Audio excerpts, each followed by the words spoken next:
The Last Word, sponsored by Volvo. 100 to 102, Today FM. Susan Keogh filling in for Matt Cooper on The Last Word today, and I'm very excited to speak to my next guest. Sonia Deasy is in studio with me, the woman behind global beauty brand Pestle and Mortar, which is a massive success story. Sonia, thanks so much for coming in to speak to us. Oh, you're very welcome, Susan. So in less than 3 years, I love this story. So Pestle and Mortar has gone from one product to six. You've cracked the Irish market, the UK market, Europe and the US, and you've actually sold out on American shopping channel QVC, and your turnover has trebled. So a massive success story. But take us back a little bit for people who aren't aware of what Pestle and Mortar is. Tell us what the range is. So we have 5 products in the range, and we're launching our 6th product in 2 weeks' time. So we launched our brand with a pure hyaluronic serum. So that was our first product. And then our next product is a Hydrate lightweight moisturiser. We have an anti-aging theme running through all of our products. Our third with fourth product is a double cleansing system, which in effect is what you do is you clean your face twice. So it removes all makeup, SPF, and then you get a deep cleanse with the second product. Now, you didn't come to this, it was a few twists and turns, so give us a little bit of a background, I suppose. What's your original degree is in what? I went to UCD. I have an arts degree in philosophy and Greek and Roman civilization. And when did the moment come where you thought, okay, I'm going to go into the beauty business? It's such a hard business to crack, and I think everyone acknowledges that it's quite, I suppose, a crowded market. So to try and have that point of difference, where did the idea come from? Well, I'm married to a portrait photographer, so his name is Porrick, and we closed our portrait studio 2 years, not 2 years ago, sorry. We closed our portrait studio just in June. So I suppose if I take you back from graduation, so I graduated from UCD with the arts degree. I come from, I suppose this is very relevant, I come from a self-employed family background. So my parents are self-employed. I have 5 siblings. We're all self-employed.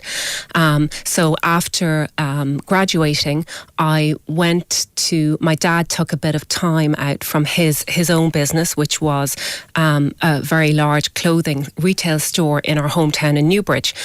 So I ran that store for around 2 years. So I suppose I got my first real taste for entrepreneurship and really what it meant to run a small business, and how hands-on and how difficult it really was, and how all-consuming and time-consuming it was.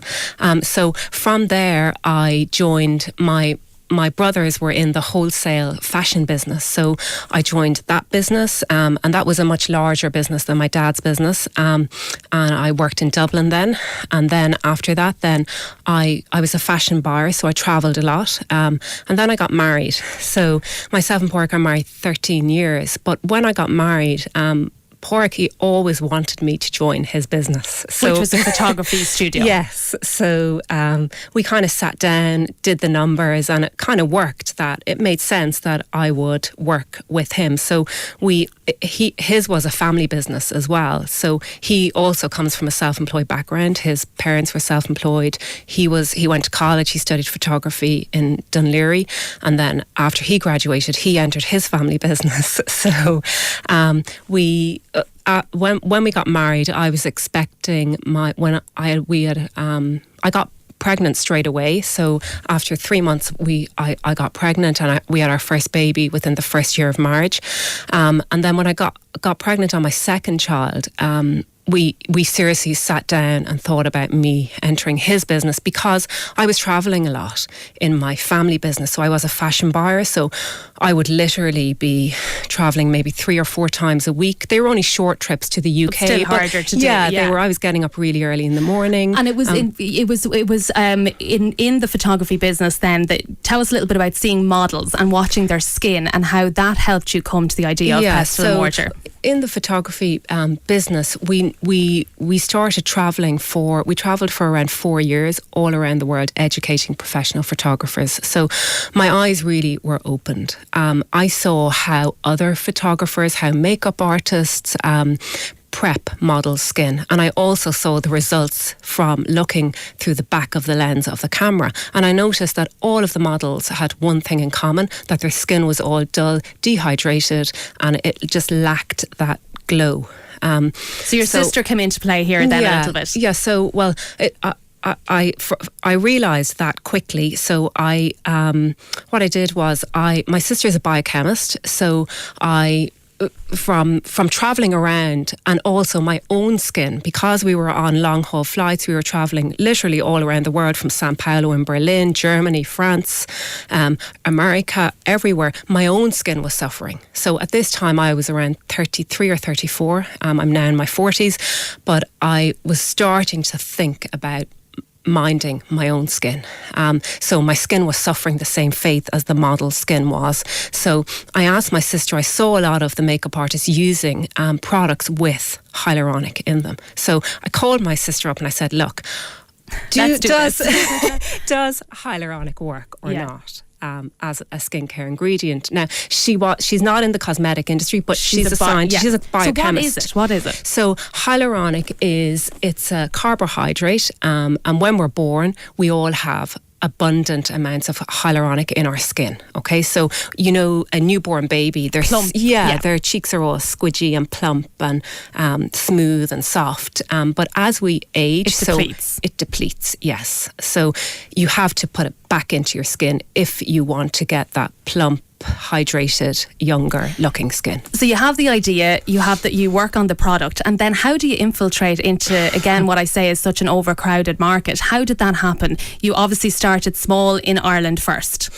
Yeah, I think from the get-go, when we had the idea and the product was made and we'd given out the samples to our friends and families and tested it, everyone came back. The feedback was really, really positive.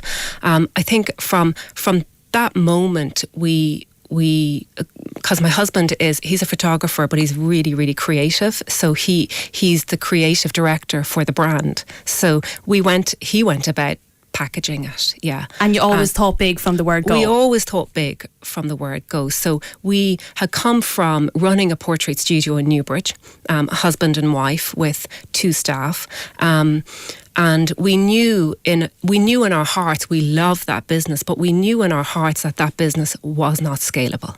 Yes, but this was something that could go worldwide, that we could scale. Jump forward to which I know you refer to as your New York moment. Yeah. Tell me a little bit about that, because I guess that was what led you then to QVC, which we want to get onto. But the New York moment, it was an interview with the New York Times, and after that you sold out.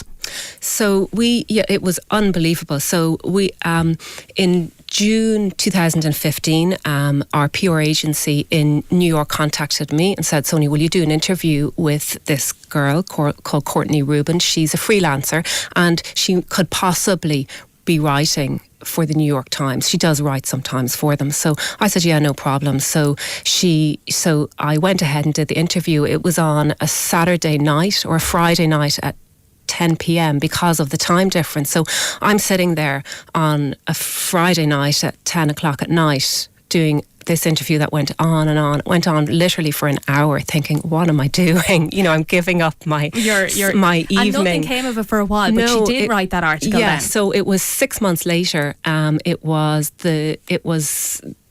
think it was the 30th of December, she wrote the article. It went into the printed New York Times, printed press and online, and we sold out all over the world. And that was then the precursor for QVC. When did that call come, or how did that happen? Well, we managed to secure a meeting with QVC. So literally we got in contact with them. We presented our brand, via email, and they liked what they saw. So then we got a face-to-face meeting. So myself and Porrick flew over to Pennsylvania, where they're based, which is 2 hours outside of New York City. We flew over. We met the 3 beauty buyers. We walked into the room. We presented the brand. I told them my story. I come from 6 generations of medicine men in India, and my uncle, he still practices in the same spot. So the brand is based on my heritage in combination with science. So we presented the whole brand, and in the middle of the presentation, they just stopped and said, we want you. So I looked at Porrick and I went, sorry, So for people who don't know, QVC, it's piped into, I think 140 million households watch it. It's enormous in the States, and they sell thousands and thousands of products. Actually, before we go any further, let's listen to a little clip of them talking about Pestle and Mortar, the product on QVC. Well, the main thing is what I've noticed. I was actually lucky enough to get a small amount of it, even though it's sold out in Europe completely, and able to give that to... You had some insider info, huh? I had, just a little background inside. Yeah, and also I was able to give it to some of my best clients for them to try it and to test it on their skin. And what I really found is when they came back to me, their skin was softer, it was smoother, the fine lines around their eyes and around their lips basically almost disappeared. I was getting texts on them begging where I can get it, where can I buy it? And it's sold out, I'm sorry, there's no way for me to get it for you. That's just amazing. It was so good. It really reminds me of, have you seen that movie Joy with Jennifer Lawrence? I did. Yeah, it really reminds me of that story the minute I heard it. But you've been on twice more, so 3 times this year. I've been on 3 times this year, so I'm scheduled to go back on in January. And what's the process like? I mean, it's grueling, is it? It's absolutely grueling. So I had 10 months or 11 months of training via Skype every Tuesday at lunchtime to get me ready, because there's a certain way that they sell, and they love to be sold to as well, and that's not in my nature. So it was. Yes. So if I would say, is that a hard sell? And they say, no, you couldn't possibly be hard selling to us. Yeah. And I suppose I don't want to. I know if you were a man, I wouldn't be asking you this question, so I feel uncomfortable asking it. But you do have 5 young children. What ages? They're all under the age of. So they're 13. My eldest is. She's turning 13 next week, down to 7. Okay, so you're busy at home as well, very busy. Yeah, so how do you strike that balance? Or I mean, I don't know. Everybody asks your work-life balance, and I mean, I come from a self-employed background, so I don't even. I mean, look, I'm happy. I love what I do. I love my work, but I make sure that I'm a mother first and I'm a businesswoman second. So I do get to spend a lot of time with my kids, and I mean. Does any self-employed person have a work-life balance? I don't know. Yeah. And in terms of what's next then, is Asia on your site? We recently signed a contract with a distributor in Asia for Singapore, yeah. Okay, so that's the next step. That's next, yeah. And then also today I just found out that we got accepted literally just before I walked in the door. In the reception area. Onto Nordstrom.com in January. So once we go on there in January, we have a 3-month trial, and if we're successful, then we go into their stores. It's such a fantastic story. And so for people then who want to buy it here, it's available online and it's in all the big stocks. It's in Avoca, it's in Mars, it's in Sam Macaulay's, Arnott's, so it's a fantastic success story. And if somebody had said to you 5 years ago, especially with the QVC stuff, when you were kind of working in the photography business and you had all those young children at that point, and if someone had said to you that you were going to sell out of your product on QVC, what do you think you would have said to them? I said, hang on, I have to change a few nappies here. No, I would never have thought that I would be selling on such a huge platform in America. Absolutely not. And have you other ideas then for products? You're probably not going to tell me, but have you got a range in your head, or you've got a vision as where you want it to go? Yeah, well, Pestle and Mortar is always going to be a wellness company. So my hope and the vision for the brand is that we do branch out into wellness products. Yeah. Brilliant. Okay, Sonia, thanks so much for coming in to speak to us on The Last Word. I really enjoyed that, and I wish you the best of luck with Pestle and Mortar. We'll be back after this. The Last Word, sponsored by Volvo. 100 to 102, Today FM.